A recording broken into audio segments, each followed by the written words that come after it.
Ini kita melanjutkan expository preaching ini dari pasal 4, kita membaca ayat yang ke-7 sampai dengan ayat yang ke-12. 1 Yohanes pasal 4 ayat 7 sampai dengan ayat yang ke-12. Mari kita membaca ayat-ayat ini. Saudara-saudaraku yang kekasih, marilah kita saling mengasihi, sebab kasih itu berasal dari Allah, dan setiap orang yang mengasihi lahir dari Allah dan mengenal Allah. Barang siapa tidak mengasihi, ia tidak mengenal Allah, sebab Allah adalah kasih. Dalam hal inilah kasih Allah dinyatakan di tengah-tengah kita, yaitu bahwa Allah telah mengutus anak yang tunggal ke dalam dunia, supaya kita hidup olehnya. Inilah kasih itu, bukan kita yang telah mengasihi Allah, tetapi Allah yang telah mengasihi kita dan yang telah mengutus anaknya sebagai pendamaian bagi dosa-dosa kita. Saudara-saudaraku yang kekasih, jikalau Allah sedemikian mengasihi kita, maka haruslah kita juga saling mengasihi. Tidak ada seorang pun yang pernah melihat Allah. Jika kita saling mengasihi, Allah tetap di dalam kita dan kasih-Nya sempurna di dalam kita. Demikian pembacaan firman Tuhan, mari kita masuk di dalam doa. Tuhan berkati perenungan firman Tuhan pada pagi hari ini. Engkau yang menenangkan hati dan pikiran kami, sehingga kami sungguh-sungguh adalah orang-orang yang diberkati Tuhan, dan kami melihat kemuliaan Tuhan sebagaimana Tuhan nyatakan di dalam firman-Mu. Tuhan memberkati hamba-Mu yang berbicara, Tuhan menolong, menopang, memberikan kasih karunia, dan juga bagi kami semua yang mendengar, Tuhan memberikan berkat dan kasih karunia-Mu kepada kami, supaya kami boleh terus bertumbuh di dalam pengenalan kami akan Tuhan, di dalam cinta kasih kami, baik kepada Tuhan maupun kepada sesama. Demi Yesus Kristus kami berdoa, kami bersyukur. Amin. Saudara-saudara, kita minggu lalu kita sudah membahas tentang ini ya, menguji roh. Ada roh yang dari Allah, roh Allah, dan ada roh antikristus, dan kita di situ sudah membahas mengatakan bahwa salah satu bidat pada zaman itu adalah doketisme. Jadi bidat ini menolak kemanusiaan Kristus yang sempurna. Bidat ini saya mengajarkan bahwa Kristus itu tidak sepenuhnya manusia, apparently seemingly, seolah-olah seperti manusia, tapi dia sebetulnya tetap itu di dalam wilayah roh ya. Dia nggak betul-betul mengambil materi. Nah, minggu lalu kita juga sudah membahas ya, sebetulnya saya kita bisa mengaitkan kesesatan ini saya dengan ketidakmampuan orang itu untuk betul-betul mengerti dan memahami cinta kasih Allah. Kedua perikop ini saling berkaitan ya, saling berkaitan. Kalau kita menolak inkarnasi Kristus, kalau kita tidak sungguh-sungguh percaya menghidupi ini ya, perendahan Kristus ya, itu sebetulnya adalah roh antikristus. Roh antikristus itu mengarahkan kita kepada sesuatu yang lain. Kita sudah jelaskan minggu lalu, ini pengulangan saya berusaha untuk preserving the glory of Christ, kemuliaan Kristus, kebesaran Kristus ya, menolak bahwa Allah itu bisa menjadi rendah seperti itu ya, nggak boleh ya, harus selalu mulia, harus selalu besar ya, harus selalu hebat ya, sehingga motivasi yang katakanlah baik ini ya, kemudian akhirnya membuat seseorang itu tidak mampu untuk mengerti cinta kasih Tuhan. Sekali lagi saudara, kalau kita nggak mau percaya bahwa Kristus itu betul-betul merendahkan diri, menjadi bayi, menjadi manusia yang sama seperti kita, persis sama seperti kita, kecuali tanpa dosa, maka kita sebetulnya sulit mengerti kasih Allah. Karena menurut 1 Yohanes pasal 4, kasih Allah ini justru dinyatakan dengan Allah yang mengutus anaknya yang tunggal ke dalam dunia. Jadi bukan tanpa inkarnasi, kasih Allah itu bukan dinyatakan hanya melalui pemeliharaannya dengan memberikan hujan, dengan memberikan musim-musim dan sebagainya, dengan menyediakan kebutuhan kita, dengan menjaga kita dari sakit penyakit dan sebagainya. Yaitu memang bisa menyatakan cinta kasih Allah. Tapi sudah melihat di sini ya, ini fokus dari Yohanes itu menyatakan kasih Allah justru melalui perendahan Kristus. Jadi mereka yang tidak menerima ya, tidak mempercayai ya, Injil ini, mereka akan sulit sekali mengerti cinta kasih Allah. Nah, kadang-kadang kita ini tertukar antara cinta kasih yang secara common grace ya, setiap orang tentu saja bisa memiliki hal seperti itu ya. Karena Allah itu memberikan anugerah umumnya, bahkan orang nggak harus percaya kepada Kristus untuk memiliki itu ya. Semacam cinta, kasih, tapi di dalam pengertian anugerah umum, common grace. Tapi di sini yang dibicarakan Yohanes sebetulnya bukan itu saya, tapi kasih yang lahir daripada pengenalan yang dalam akan Allah yang adalah kasih. Maksudnya pengenalan akan Allah itu ya adalah kehidupan. Ini bukan satu, sekali lagi untuk sekian kalinya, bukan doktrin yang ngawang-ngawang terus kemudian nggak ada efeknya dan sebagainya. Nah, so ini kalau kita membaca misalnya di dalam apa itu angket-angket yang pernah dikerjakan orang ya, ini apa menyedihkan, misalnya ada satu apa ini katakanlah semacam riset gitu ya, angket yang dikumpulkan ini studi empiris orang-orang. Memang ini konteksnya di Amerika sih ya, tapi saya percaya mungkin di Asia juga nggak jauh beda lah dalam hal ini ya. Orang-orang muda di Amerika saya itu merasa ya waktu mereka menghadiri gereja, akhirnya mereka nggak mau lagi datang ke gereja. Mereka merasa ya, menurut angket ini ya, itu orang-orang Kristen itu judgmental. Itu ada sekitar 87% yang berpendapat seperti itu sih.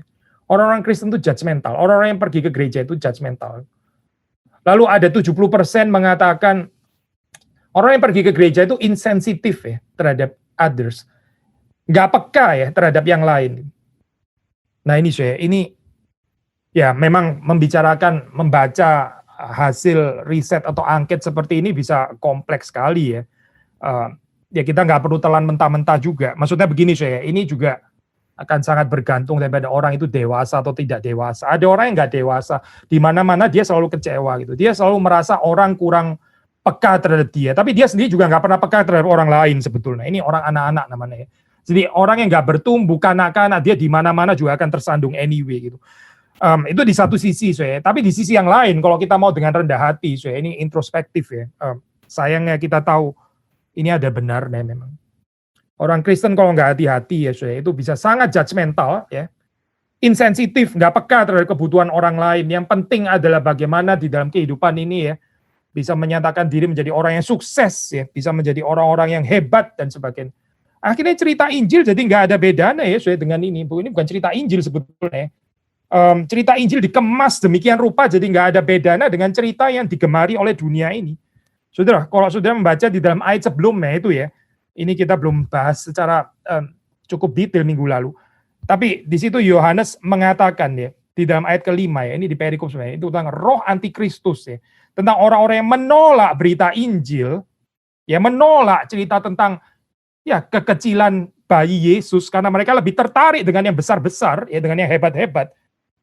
Yohanes mengatakan, mereka berasal dari dunia. Mereka berbicara tentang hal-hal duniawi dan dunia mendengarkan mereka. Injil itu bisa diperkosa demikian rupa sehingga akhirnya jadi fit dengan cerita yang ada di dalam dunia ini. Prosperity teologi misalnya gitu ya. Itu fit dengan cerita dunia ini gitu. Karena dunia ini ya memang mengejar itu gitu. Jatuh Injil dibikin demikian rupa ya sehingga akhirnya dunia ini nggak kesulitan untuk menerimanya. Ya memang itu yang kita mau katanya dunia gitu. Tapi ini Injil palsu ya sebetulnya gitu. Saudara dan saya kita tidak kebal terhadap Injil yang palsu ini. Kita tidak kebal. Waktu kita memperkosa ya ini Alkitab demikian rupa untuk fit kita punya story yang kita mau ya. Sebetulnya kita nggak sedang membaca Alkitab kita sedang membaca hawa nafsu kita sendiri gitu. Lalu Alkitab diputar balik demikian rupa supaya cocok menjadi apa yang saya inginkan. Yesus yang kita mengerti di sini bukan Yesus yang asli sebetulnya, Yesus yang palsu juga. Yesus yang sesuai dengan agenda saya. Ini adalah Yesus yang disesuaikan demikian rupa sehingga akhirnya cocok dengan impian saya di dalam dunia ini. Itu orang yang sedang menyembah berhala, supaya. Nah di sini waktu kita membicarakan tentang roh antikristus seperti kita sudah jelaskan ya, ini bukan cuma bicara tentang penyesat-penyesat itu gitu yang kristologinya rusak, Apollinarius lah, Nestorius lah, Arianisme dan sebagainya gitu ya. Sekali lagi saudara dan saya tidak kebal ya, tapi penghiburannya tentu saja adalah bahwa roh yang ada pada kita yang percaya itu lebih besar ya. Lebih besar daripada roh yang ada di dalam dunia ini. Ini satu penghiburan ya Satu penghiburan bukan karena kita yang hebat bisa membedakan, menguji roh-roh itu, tetapi belas kasihan Tuhan membawa kita terus-menerus mengoreksi kita, supaya waktu kita melihat Kristus, itu kita melihat Kristus yang asli. Dan Kristus yang asli itu adalah Kristus yang turun ke dalam dunia, ya, menjadi bayi yang kecil, ya, menderita kehidupannya. Dia nggak mengejar apa yang diprioritaskan di dalam dunia ini, dan dia matinya pun di atas kayu salib. Saudara, apakah ini satu cerita yang buat kita ya good lah untuk seperti itu ya? Tapi saya nggak tertarik sebetulnya dengan narasi itu. Gitu. Saya menghidupi narasi saya sendiri. Ya boleh saja silakan Yesus menderita seperti itu, matinya seperti itu. Saya nggak tertarik dengan itu. Saya akan menghidupi jalan saya sendiri yang lebar, yang nyaman, ya, yang dipandang oleh dunia, yang dikagumi oleh dunia. Saudara, apakah ini orang yang sungguh-sungguh memiliki roh Allah? Atau jangan-jangan roh yang lain yang sebetulnya menggerakkan dia? Nah, kita masuk di dalam pembahasan perikop hari ini. Yohanes mengatakan, saudara-saudaraku yang kekasih, marilah kita saling mengasihi. Ya. Kita sudah pernah mengkhotbahkan ini, saudara, ini saling mengasihi. Ya. Saudara dipanggil untuk dikasihi dan mengasihi. Jangan hanya dikasihi, tapi terus kemudian nggak pernah mengasihi. Sekali lagi ya, saudara, jangan hanya terus rasa, ini gereja ini insensitif terhadap saya. Saya ada kebutuhan, kenapa saya kurang dikasih? Tapi saudara sendiri juga nggak pernah tertarik untuk mengasihi orang lain. Saudara terus berpikir bagaimana dikasihi, ya. Saya sudah pernah bahas, ya, hati-hati dengan kekristenan yang cengeng seperti ini ya, kekristenan cengeng. Kekristenan yang terus mau dikasih, tapi nggak pernah bisa mengasihi. Ada yang salah sudah di sini, pasti ada yang salah. Gitu. Tapi sisi yang lain juga sudah perhatikan ya, bahaya yang lain adalah yang mengasihi, tapi nggak pernah memberi diri untuk dikasih, termasuk juga dikasih oleh Tuhan. Ini selalu tampil strong, tampil kuat gitu ya. Seperti kayak malu kalau didoakan, malu kalau dilayani, ya, malu kalau dibesuk. Hati-hati, itu kesombongan rohani. Itu bukan kekristenan. Kekristenan yang asli itu melayani dan dilayani. Bahkan Yesus pun ya, saudara melihat di dalam kitab suci yang dia yang mengatakan saya datang bukan untuk dilayani, melainkan untuk melayani. Kita membaca di dalam cerita Injil, ada saat-saat di mana dia juga memberi dirinya itu dilayani. Misalnya, waktu perempuan itu memecahkan botol minyak narwastu yang mahal itu, Yesus memberi kesempatan kepada perempuan ini untuk mengasihi dan melayani dia. Yesus yang mengatakan, aku datang bukan untuk dilayani, melainkan untuk melayani pun. Ya, ini bukan kontradiksi, bukan. Dia memberikan kesempatan kepada orang yang mengasihi dia. Yesus nggak pernah mengatakan di dalam Injil manapun, bilang, jangan pernah mengasihi aku, karena aku yang selalu mengasihi kamu. Nggak pernah ada kalimat itu. Mana ada kalimat mengatakan, Bapakku yang di sorga nggak pernah membutuhkan cinta kasihmu, jadi jangan mengasihi Bapa, karena Bapa lah yang selalu mengasihi kamu. Nggak ada kalimat seperti itu di dalam Injil. Jadi kita melihat di sini ya, Tritunggal ya menjadi model ini ya, Tritunggal ini menjadi fondasi kita. Ini pribadi yang saling mengasihi. Bapa mengasihi anak, anak mengasihi Bapa. Ya. Demikian juga Roh Kudus. Ya. Ketiga pribadi yang saling mengasihi. Bukan satu pribadi hanya dikasih terus, tapi yang tidak mengasihi itu kita nggak dapat di dalam konsep Tritunggal yang kita percaya, saudara, bukan. Maka di sini saudara membaca juga ya, marilah kita saling mengasihi, sebab kasih itu berasal dari Allah. Ya, ingat Allah itu Allah Tritunggal yang juga saling mengasihi. Allah itu satu, tiga pribadi yang saling mengasihi. Nah, kalau kita mau mengerti konsep kepribadian di dalam Tritunggal, ya ini hiduplah saling mengasihi. Sekali lagi ya, saling itu berarti ada saat saudara memberi, ada saat saudara menerima. Jangan menerima terus nggak pernah memberi. Jangan memberi terus lalu nggak pernah menerima, karena itu bukan seperti yang di dalam kehidupan Tritunggal.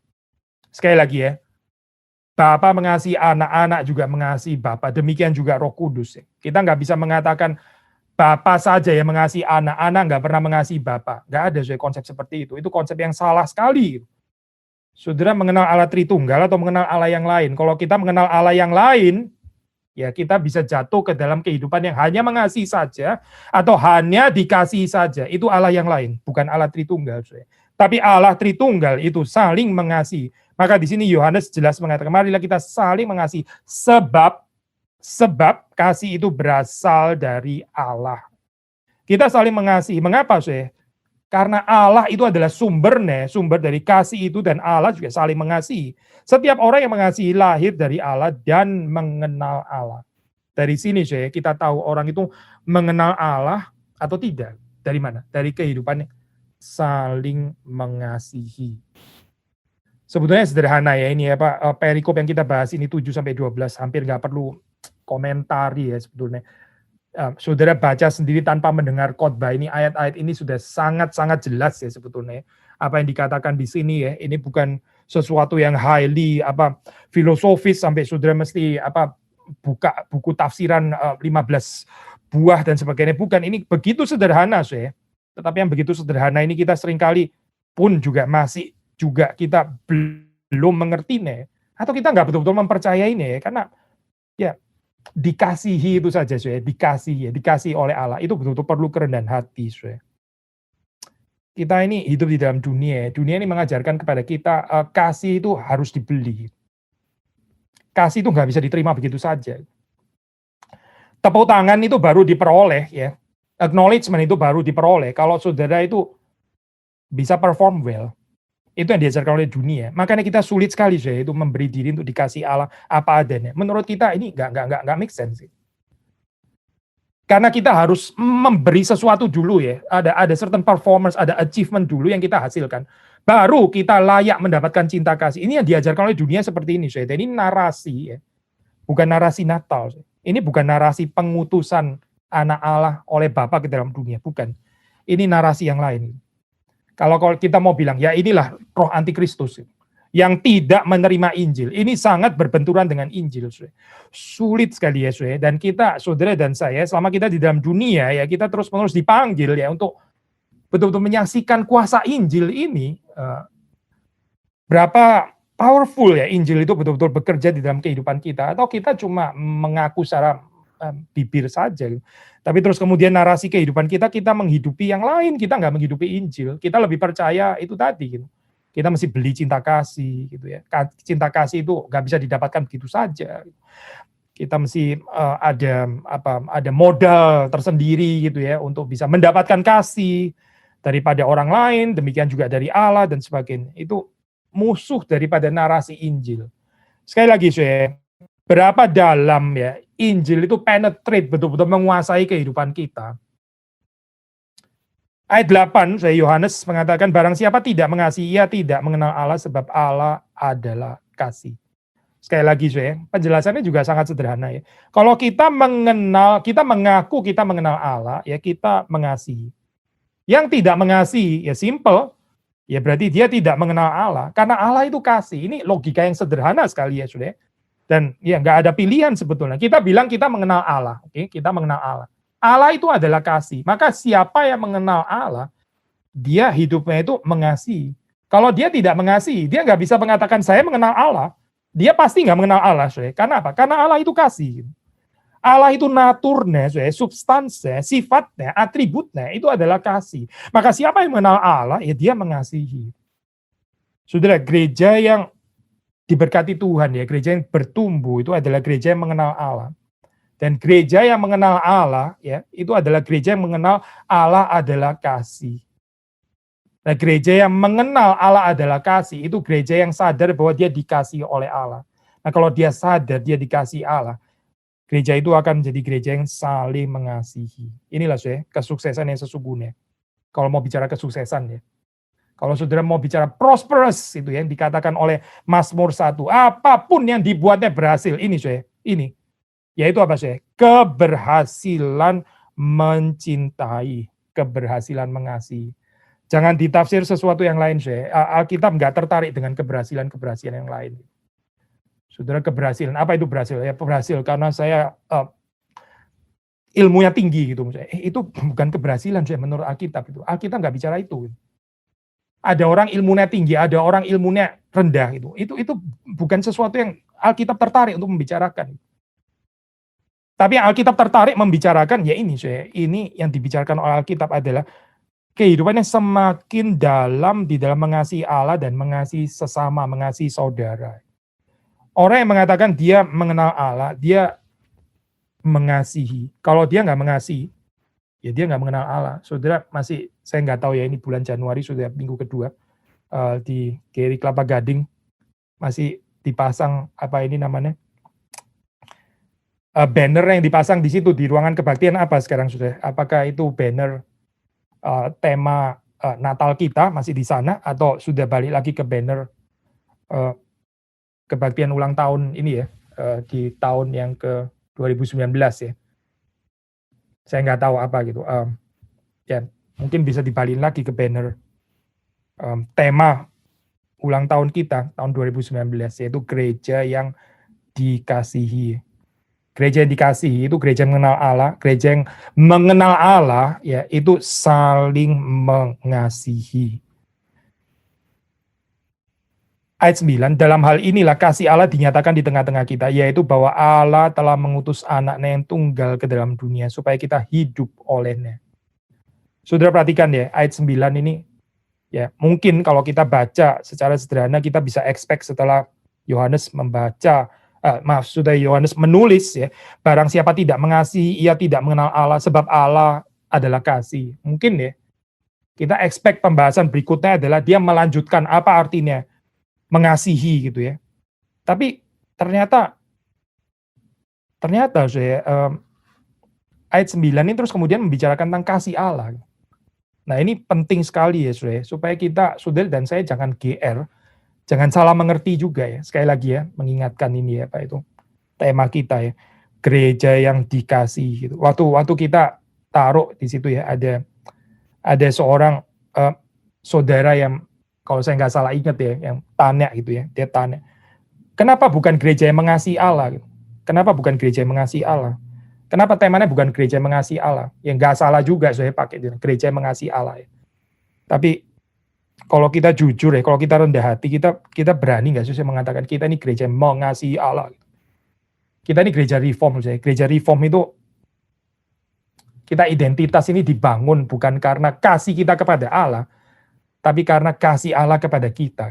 Dan sekali lagi saya, ini gak cocok ya dengan gambaran yang ada di dalam dunia. Gambaran dalam dunia ini lebih cocok, saya yang mengasihi Allah, saya yang membantu Allah, saya yang berkorban bagi Allah, saya yang bekerja banyak bagi Allah. Itu yang lebih cocok saya untuk dunia kita.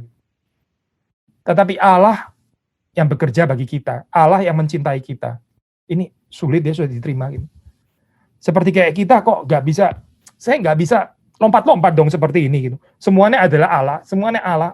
Lah saya di mana dong berarti seperti ini? Ya memang ini kesulitan kita, saya. Narsisistik kita ini ya, sifat narsisistik kita ini meraung-raung di atas kayu salib, padahal sudah disalibkan bersama dengan Kristus. Tapi kita juga seperti kayak masih tertarik untuk memberikan kehidupan kepadanya, manusia lama kita. Ya sebetulnya sudah disalib bersama dengan Kristus. Apa sih saya ini yang dikatakan oleh Yohanes ya? Waktu dia membahas barang siapa tidak mengasihi, ia tidak mengenal Allah sebab Allah adalah kasih. Mungkin kita akan expect kalimat berikutnya, tetapi barang siapa mengasihi, nah dialah yang mengenal Allah. Nyambung kan saya? Sekali lagi ya. 8 ini kan mengatakan barang siapa tidak mengasihi, ia tidak mengenal Allah sebab Allah adalah kasih. Mungkin saudara dan saya, kita expect ayat 9 adalah, tetapi barang siapa mengasihi Allah dan mengasihi saudaranya, dialah yang mengenal Allah. Bukan itu yang dikatakan oleh Yohanes. Yohanes mengingatkan kita kepada kasih Allah ternyata di dalam ayat ke-9. Inilah kasih Allah dinyatakan di tengah-tengah kita, yaitu bahwa Allah telah mengutus anaknya yang tunggal ke dalam dunia, supaya kita hidup olehnya. Sekali lagi, saya. Kita nggak bisa bicara tentang kita saling mengasihi, kita mengasihi Allah, mengasihi saudara, dan sebagainya. Kalau kita nggak mengerti ya, bahwa kita telah terlebih dahulu dikasihi oleh Tuhan. Ini bukan cuma di dalam teologi reform, saya. Ini di dalam teologi Yohanes. Ini adalah teologi yang ada di dalam kitab suci. Saudara, gereja yang sungguh-sungguh mempermuliakan Tuhan itu ya, bukan gereja yang terus kemudian disaksikan orang lain. Wah, inilah gereja yang saling mengasihi, gereja yang penuh dengan cinta kasih, gereja yang sangat mengasihi Allah. Mungkin gagal kali ya, saya. Itu kesaksian kita. Gitu. Gereja yang betul-betul diberkati Tuhan, yang dipakai Tuhan untuk menjadi saksi itu. Waktu orang melihat itu ya. Orang melihat ini gereja yang dikasihi Allah. Nggak senang ya saya dengan berita ini ya. Karena saudara lebih senang, saudara dan saya, kita lebih senang. Enggak dong, saya lebih senang saya yang dikatakan saya yang berkorban. Gereja saya yang berbuat banyak untuk Tuhan. Gereja saya yang mati-matian berkorban untuk Tuhan. Ini orang harus mengenal gereja saya seperti itu. Bukan saya, itu bukan Injil. Kita ini kadang-kadang soteriologi kita seperti soteriologi reform ya. Tapi filsafat pelayanan kita itu Arminian, if not semi-Pelagian, atau mungkin bahkan Pelagian kali ya, di dalam hal ini. Kita nggak mengerti apa artinya kasih Allah. Kita lebih suka berbicara tentang kasih kita kepada Allah. Nggak ada pembicaraan tentang kasih kita kepada Allah kalau kita nggak terlebih dahulu merenungkan bagian ini, Swe. Kasih Allah kepada kita. Dalam hal inilah kasih Allah dinyatakan di tengah-tengah kita. Yaitu bahwa Allah telah mengutus anaknya yang tunggal ke dalam dunia supaya kita hidup olehnya. Apa itu hidup? Apa itu hidup, Swe? Ya inilah, Swe. Orang yang hidup ya, itu beda dengan orang yang mati. Orang yang hidup itu tahu bahwa dia terlebih dahulu dikasih oleh Allah. Dan karena itu dia sanggup mengasihi. Itu orang yang hidup. Orang yang mati, orang yang mati, itu nggak membicarakan kasih Allah. Orang yang mati, ironically, yang paling ironis adalah, mungkin dia lebih banyak bicara tentang cinta kasihnya kepada Allah. Padahal itu palsu. Padahal itu adalah satu kebohongan. Itu adalah kemunafikan. Nah inilah, makanya banyak orang itu merasa gereja itu judgmental dan sebagainya. Gereja itu nggak sensitif terhadap kebutuhan orang lain dan sebagainya. Ini ya, kita jangan buru-buru marah kalau dengar kalimat seperti ini. Bilang ngawur riset itu ya, ini riset gombal itu rongsokan dan sebagainya. Jangan buru-buru seperti itu. Kita introspeksi dulu saja gitu. Kalau kita hatinya luas, kita bisa terima kritik-kritik seperti itu. Ada yang bisa kita perbaiki. Apa yang salah?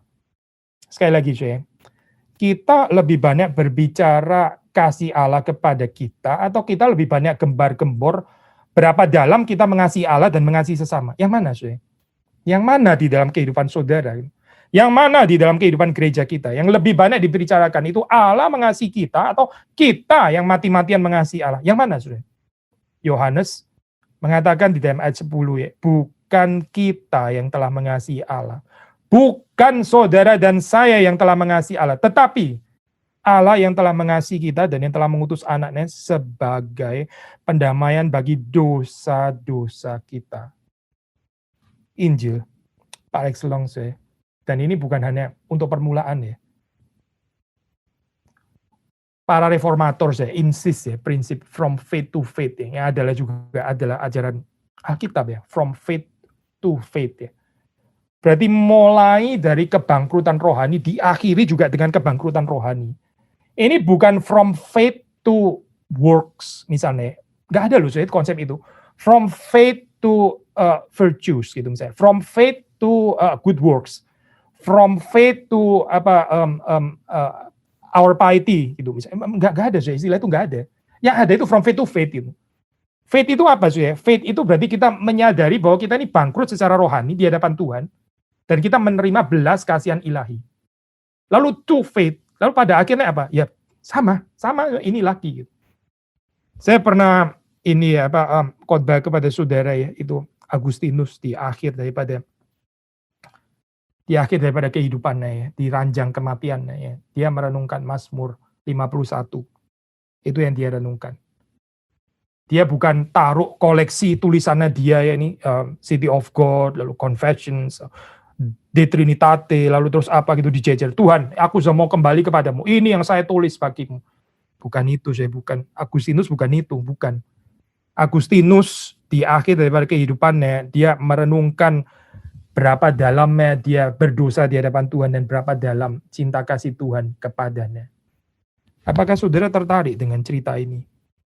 Luther ya, waktu terakhir dia mengatakan kalimat, sungguh kita ini pengemis ya. Hoc est verum, itu sungguh-sungguh betul. Kita ini semuanya cuma pengemis. Lalu setelah itu, ya dia mati menghadap Tuhan. Sebagai apa Sebagai pengemis yang bangkrut rohani di hadapan Tuhan. Kita nggak tertarik dengan cerita ini ya. Kita tertarik dengan cerita-cerita yang lain di mana nama kita dikenang lah, di mana kita diingat sebagai orang yang mencintai Tuhan lah, yang sudah bekerja banyak untuk Tuhan dan sebagainya. Ini Injil atau bukan ya sebetulnya? Ini Injil atau ini Injil yang lain sebetulnya? Apa yang kita hayati dalam kehidupan ini? Apa yang saudara saksikan? Yohanes menyaksikan, bukan kita yang telah mengasihi Allah. Itu yang dikatakan oleh Yohanes. Saudara, kita pinjam istilah Paulus ya, berkata di dalam kebodohan. Yohanes ini bukan orang malas, bukan. Dia nggak bisa terus kemudian, ya dasar lu memang lu nggak, lu Hidup lu nggak berhasil soalnya makanya lu ngomong bukan kita yang mengasihi Allah, bukan kita. Memang lu nggak pernah mengasihi Allah sih soalnya gitu, karena lu nggak ada achievement juga di dalam kehidupan, lu nggak ada performance apa-apa. Makanya lu gagal total, akhirnya lu ngomong kasih Allah, kasih Allah. Oh bukan, saya bukan. Yohanes bukan orang seperti itu, yang menjustify kegagalannya, kemalasannya gitu ya. Kalau mau bicara, pinjam istilah Paulus sekali lagi, di dalam kebodohan, ya, Yohanes juga bekerja banyak untuk Tuhan. Dia menulis banyak juga. Dan tulisannya lebih penting daripada tulisan saudara dan saya kan. Tapi apa yang dia katakan? Dia mengatakan bukan kita yang telah mengasihi Allah, tetapi Allah yang telah mengasihi kita dan yang telah mengutus anaknya sebagai pendamaian bagi dosa-dosa kita. Ini Natal, kehidupan Kristus, kematiannya, ya, kebangkitannya, kenaikannya ke surga, semuanya ini kehidupan Kristus, ini Injil. Bukan kita yang mengasihi Allah, tapi Allah yang telah mengasihi kita. Sudah harap ini menjadi satu perenungan yang gak pernah membosankan kita ya. Karena kalau kita mulai jadi bosan, saya khawatir kita bukan lagi reform. Kita mungkin menjadi semi-pelagianis atau pelagianis. Karena kita mulai gak tertarik dengan berita Allah yang mengasihi kita. Kita lebih suka bicara tentang kita yang mengasihi Allah sebetulnya. Ini perlawanan ya terhadap inkarnasi. Itu bukan story inkarnasi. Itu bukan cerita inkarnasi, bukan. Cerita inkarnasi itu adalah Allah yang mengunjungi kita, bukan kita yang mengunjungi Allah di sorga. Yang mau mengunjungi Allah di sorga naik sampai ke langit itu adalah Menara Babel, bukan cerita Natal. Itu sangat kontras. Kita sudah pernah bahas ya ini ya, cerita terjadinya Israel, ya bangsa yang terjadinya, ya itu kreasionnya itu dari seorang biasa yang namanya Abraham. Tapi Babilonia, wah itu sangat potensial ya. Babilonia itu sangat punya modal untuk membangun menara dan sebagainya. Tetapi Israel itu cerita terjadinya bukan seperti itu. Ini polemik, ini satu confession. Ini adalah status konfesionis, mengatakan bahwa Israel bukan seperti bangsa-bangsa lain. Bangsa-bangsa lain itu menjadi besar. Ya, mereka besar di dalam pandangan dunia.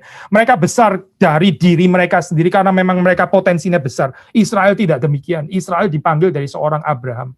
Yang bahkan setelah dia dipanggil, nggak lama setelah itu dicatat dia gagal. Gagal beriman waktu dia ke Mesir. Itu loh, terjadinya Israel itu adalah seperti ini. Apakah kita bisa menempatkan diri kita bersama dengan cerita Israel ini, terjadinya Israel? Atau kita lebih tertarik dengan cerita Babel, Babilonia, yang besar itu, yang potensinya besar, yang modalnya banyak dan sebagainya. Tapi sekali lagi, itu bukan cerita Injil, itu bukan Injil yang kita kenal di dalam Alkitab. Bukan kita yang telah mengasihi Allah, tetapi Allah yang telah mengasihi kita, dan telah mengutus anaknya sebagai pendamaian bagi dosa-dosa kita. Baru setelah itu, Yohanes mengatakan, saudara-saudaraku yang kekasih, jikalau Allah sedemikian mengasihi kita, maka haruslah kita juga saling mengasihi. Saudara perhatikan di sini, argumentasi yang dipakai di situ adalah argumentasi from greater to lesser, ya. From greater to lesser. Maksudnya kalau Allah saja yang maha besar, dia sedemikian mengasihi kita. Lalu kita ini siapa? Kita nggak mau mengasihi. Kita kayak lebih besar lagi daripada Allah gitu. Allah yang maha besar saja demikian mengasihi kita, sedemikian dia mengasihi kita. Tahu kita yang hina, yang biasa-biasa ini, yang kecil ini ya kita juga harusnya saling mengasihi. Allah pun rela mengasihi. Masa saudara dan saya nggak rela mengasihi? Ini namanya argumen from greater to lesser ya. Saudara nggak lebih besar daripada Allah. Allah pun mengasihi, maka kita juga dipanggil untuk saling mengasihi. Seperti Allah sedemikian mengasihi kita. Saya pikir ini argumentasi daripada Yohanes sederhana sekali ya. Again, sebetulnya nggak perlu komentar di ini sudah sangat jelas ya. Ayat ke-12 di situ ini ya, dikatakan tidak ada seorang pun yang pernah melihat Allah. Nah, sudah kita tahu ya, ini Allah itu adalah api yang menghanguskan. Itu Musa ya, ingin melihat Allah. Tapi Allah menahannya. Musa cuma bisa melihat bagian belakangnya. Karena barang siapa berhadapan-hadapan dengan Allah, ya dia akan hangus. Allah itu adalah api yang menghanguskan. Kadang-kadang kita ini nggak sadar, nggak peka terhadap berapa rusaknya kita yang nggak sanggup untuk memandang terang yang seterang itu. Ya.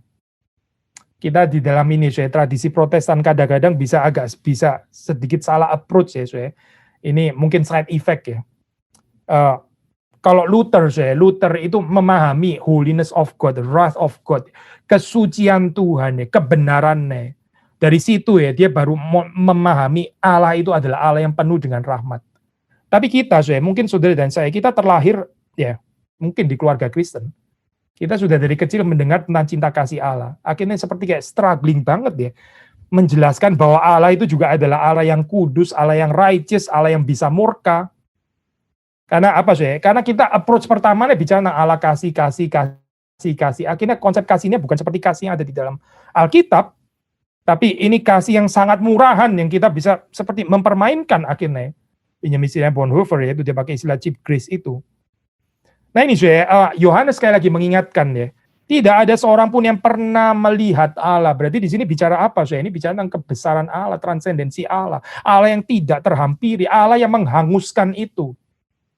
Ini sebenarnya presuppose ya.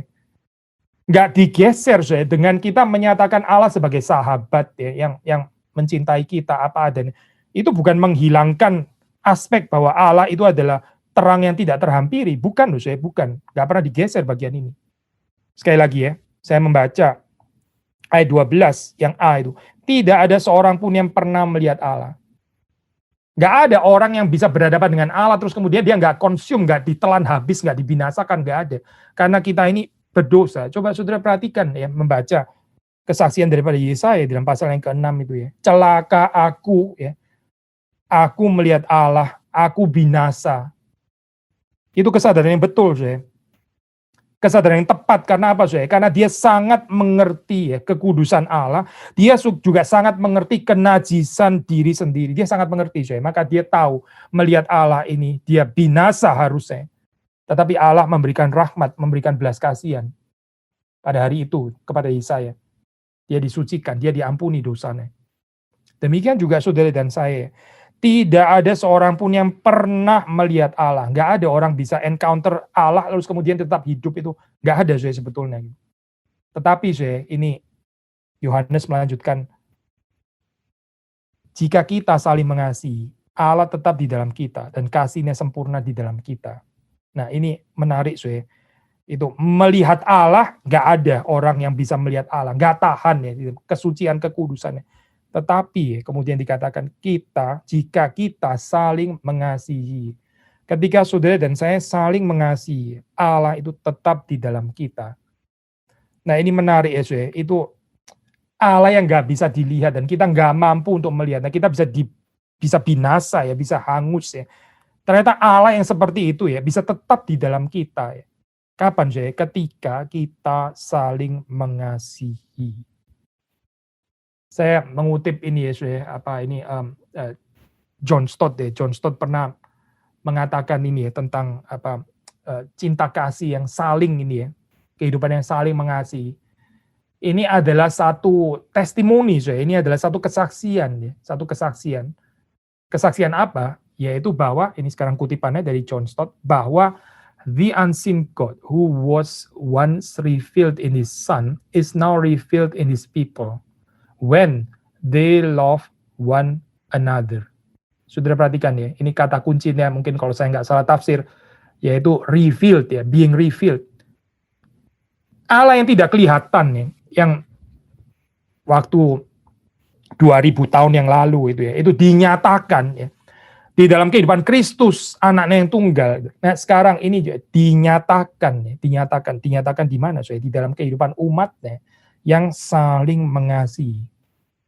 Allah itu dinyatakan justru bukan melalui achievement kita yang luar biasa itu ya. Itu nggak perlu Kristus ya. Orang yang nggak mengenal Kristus bisa achieve that great juga kok sebetulnya.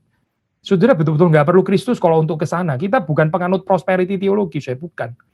Tapi apa yang di dalam Kristus itu keunikannya apa Ini kehidupan yang saling mengasihi. Kehidupan yang saling mengasihi. Saya sudah pernah bicara kepada ini ya, kita beberapa kali gitu. Ini untuk kesekian kalinya dan ya sekarang COVID belum selesai kan, masih pandemi. Tuhan itu terus-menerus menguji kita di dalam keadaan seperti ini ya. Kita bisa hidup saling mengasihi atau tidak. Kalau kita hidup saling mengasihi, ya, Alkitab mengatakan, ya ini, Allah dinyatakan di sana, gitu, di dalam kehidupan yang saling mengasihi. Tapi kalau kita berusaha untuk menyatakannya di dalam hal-hal yang lain lah, dekorasi gereja lah, atau apalah, sistem pendaftaran online yang apalah, wah sempurna lah, begitu banyaknya streaming yang kita kerjakan lah, atau apa. Yohanes gak bicara itu, tidak. Yohanes bicara Allah itu dinyatakan di dalam komunitas yang saling mengasihi. Sudah, saya bukan sedang sarkastik atau sinis dengan ini ya, dengan yang tadi saya sebut ya, bukan gitu, ya bukan, bukan. Itu penting, bukan nggak penting ya. Tetapi jangan terus kemudian kita menekankan itu secara nggak proporsional ya. Akhirnya sampai kita lupa ya, yang paling substansial itu apa sih yang perlu disaksikan oleh gereja ya. Kalau bukan kasih Allah yang mengasihi kita, dan yang di dalamnya itu kita hidup saling mengasihi. Mari kita berdoa ya, ini di dalam tahun baru ini ya, kalau kita boleh ada resolusi gitu ya, bukan resolusi gombal, tapi resolusi yang realistis di dalam hal ini ya. Kita mohon kepada Tuhan, cinta kasih kita itu bertumbuh. Yohanes mengatakan, waktu kita saling mengasihi, Allah tetap di dalam kita, dan kasih-Nya itu sempurna di dalam kita. Nah ini kalimatnya agak sulit ya, ini perfected, itu maksudnya apa ya? Bukannya kasih Allah memang sudah sempurna. Ya dari sisi Allah kasihnya selalu sempurna gitu, nggak pernah nggak sempurna. Tapi maksudnya begini kita, waktu kita saling mengasihi ya, itu penghayatan kita akan kasih Allah, itu disempurnakan. Ada di dalam tafsiran ada pakai istilah ini ya, ini brought to complete maturity. Brought to complete maturity. Dibawa kepada kedewasaan yang utuh ya, cinta kasih Allah itu. Atau istilah yang lain, reaches its intended goal. Ya, itu dia mencapai ya, goal, tujuan yang memang dikehendaki oleh Allah. Yaitu apa sih? Waktu kita saling mengasihi. Saya sudah mengatakan ya kepada saudara di dalam khotbah yang lain, gitu. Ini pengulangan sebetulnya, mengingatkan sekali lagi ya. Natur daripada kasih itu kita nggak bisa hanya menerima saja, Natur daripada kasih itu kita menerimanya dan menyalurkannya. Makanya harus saling, saling. Orang yang mengerti kasih ilahi itu, menerima kasih dan menyalurkan kasih. Kalau saudara hanya menerima, mungkin bahkan waktu menerima saudara seperti kayak terharu gitu ya. Saudara merasa, wah orang sangat mencintai saya. Tapi saudara nggak menjadi orang yang menyalurkan cinta kasih kepada yang lain. Ya, ini kasih Allah belum sempurna berarti di dalam kehidupan kita. Sekali lagi ya, kasih Allah itu sempurna di dalam kehidupan kita. Waktu ada kata saling ini loh, saling. Berarti waktu saudara menerima, lalu kemudian saudara menyalurkannya. Demikian juga orang yang tadi ya, mengulangi lagi, orang yang hanya memberi. Tapi dia memberi bukan dari yang dia terima dari Tuhan. Ya, lama-lama dia akan capek lah, atau kalau dia nggak capek, dia jadi sombong. Jadi sombong menjadi orang yang banyak berkorban, banyak melayani, dan sebagainya. Akhirnya itu juga bukan menyaksikan kasih Allah. Menyaksikan kasih-Nya sendiri, yang bukan diterima dari Tuhan sebetulnya. Gak menarik pemandangan seperti ini. Kristus gak mendapatkan kemuliaan. Itu juga bukan Injil. Nah sekali lagi dunia kan seringkali seperti ini ya. Mereka merasa orang Kristen itu kurang ada cinta kasih. Maksudnya dalam kurung ya. Kita ya gak percaya seperti mereka percaya. Kita ini lebih mengasihi. Sombong kan sebetulnya. Gak sadar mereka di dalam kesombongan ini ya. Mereka menyerang orang Kristen itu kurang cinta kasih. Maksudnya apa? Dalam kurung. Kalau saya sih lebih baik cinta kasihnya. Gak kayak orang Kristen itu gitu. Itu kesombongan kan sebetulnya gitu. Maksudnya mereka mau mendemonstrasikan apa? Mereka mau mendemonstrasikan cinta kasih mereka sendiri secara pribadi itu lebih baik daripada cinta kasih orang-orang Kristen. Apakah ini bukan kesombongan? Saya bukan berarti sedang membenarkan diri ya terhadap kelemahan orang Kristen. Kita ini memang lemah. Kita perlu pertobatan terus-menerus ya. Tetapi saudara melihat di sini ya, itu variasi yang lain, alternatif yang lain dengan menyatakan kita yang lebih mengasihi. Itu juga bukan Injil, bukan. Itu kesombongan rohani namanya. Nah, kita nggak tertarik juga dengan cerita seperti itu. Lalu apa, Lalu ya kita kembali lagi ya kepada ayat ini. Tidak ada seorang pun yang pernah melihat Allah, tapi jika kita saling mengasihi, Allah tetap di dalam kita dan kasih-Nya sempurna di dalam kita. Saudara perhatikan ya, yang sempurna itu bukan cinta kasih saudara dan saya. Bukan tentang saudara dan saya dan kehebatan kasih kita, kehebatan pengorbananmu, kehebatan kesalehanmu di hadapan Tuhan. Bukan, ini bicara tentang Tuhan. bicara tentang Allah, Allah yang kasih-Nya itu disempurnakan di dalam kita. Kapan, saudara? Yaitu ketika kita terus-menerus dengan rendah hati menerima cinta kasih Allah, ya. Kita ini memang orang berdosa, seperti kata Luther, memang kita ini pengemis kok. Kita ini bangkrut rohani, ya. Kita ini orang-orang yang gagal, tapi Tuhan mencintai kita, ya. Tuhan mencintai kita, dan kekuatan dari cinta kasih Tuhan, saudara mengasihi orang-orang, termasuk orang-orang yang sulit untuk dikasihi, ya. Nah, inilah saudara kekristenan itu. Bukan hanya mengasihi orang-orang yang baik kepada kita, ya, tapi kita belajar untuk mengasihi orang-orang yang nggak menghendaki keberadaan kita. Tapi kita belajar untuk mengasihi mereka. Kita belajar untuk mengasihi mereka yang nggak mau dengerin kita sebetulnya gitu. Mereka nggak tertarik dengan kita, ya. Tapi kita tetap belajar untuk mengasihi dan berbagi kepada mereka. Kita belajar untuk mengasihi mereka yang sebetulnya bahkan membenci kita, ya. Mereka yang sebel dengan kita, ya. Tapi kita belajar, ya, dengan kekuatan cinta kasih Tuhan untuk belajar tetap mengasihi. Baru saya kita mengerti, ya. Tuh, cinta kasih Allah itu seperti apa? Itu namanya Yohanes bilang kasih Allah itu sempurna, ya. Menjadi sempurna di dalam kita. Sekali lagi saya, bukan kasih Allahnya sendiri yang perlu disempurnakan, tapi di dalam kita, ya, itu kasih Allah itu menjadi sempurna. Di dalam kita, kasih-Nya menjadi sempurna. Kiranya Tuhan menolong kita, kiranya Tuhan memberkati kita, ya. Ini satu message yang sederhana, sekali lagi. Kalau kita mengenal Allah, Allah itu adalah kasih, Allah itu saling mengasihi. Saudara dan saya, kita diundang untuk kehidupan ini, ya. Kehidupan, saya, bukan kematian. Apa itu kehidupan? Ya, ini seperti Allah. Allah itu hidup, sumber segala kehidupan. Allah saling mengasihi. Maka saudara dan saya, kita yang dihidupkan, dibangkitkan, ya, dari kematian, kita diundang untuk kehidupan yang saling mengasihi.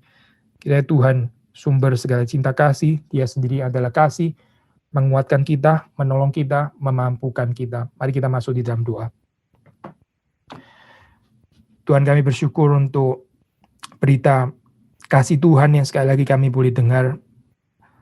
Kami sadar Tuhan memang bukan kami yang terlebih dahulu mencintai, karena kasih kami ini begitu selektif, begitu dikuasai oleh like and dislike, begitu subjektif dan tidak lasting. Kami hanya mengasihi ketika kami berkelimpahan, berkelebihan, tapi ketika kami sendiri mulai merasa sakit, kami merasa kami dilukai, kami tidak mau lagi mengasihi. Tuhan ampuni segala kesalahan kami, segala kebajikan kami. Cinta kasih kami yang dangkal ini, kami berharap supaya Tuhan terus memenuhinya, memenuhi diri kami dengan cinta kasih yang dari Tuhan, sehingga kami bertumbuh, gereja kami menjadi gereja yang bertumbuh. Bukan hanya bertumbuh dengan kualifikasi-kualifikasi seperti yang dibicarakan oleh dunia ini, yang kami juga sebetulnya tidak perlu tertarik. Tapi kami rindu Tuhan, gereja kami ini bertumbuh di dalam pengenalan akan Engkau, yang adalah kasih itu. Bertumbuh di dalam kehidupan yang saling mengasihi. Bertumbuh di dalam kehidupan yang saling mengampuni. Bertumbuh di dalam kehidupan yang saling melayani. Saling memberi. Saling menopang, saling menguatkan, saling menghibur. Terima kasih Tuhan untuk komunitas yang Tuhan sediakan. Kami berharap supaya ini bukan menjadi satu komunitas superficial, komunitas munafik, komunitas basa-basi, tapi sungguh-sungguh Tuhan sendiri yang menghadirkan ketulusan, kesungguhan. Ini menjadi satu komunitas yang real di dalam Tuhan.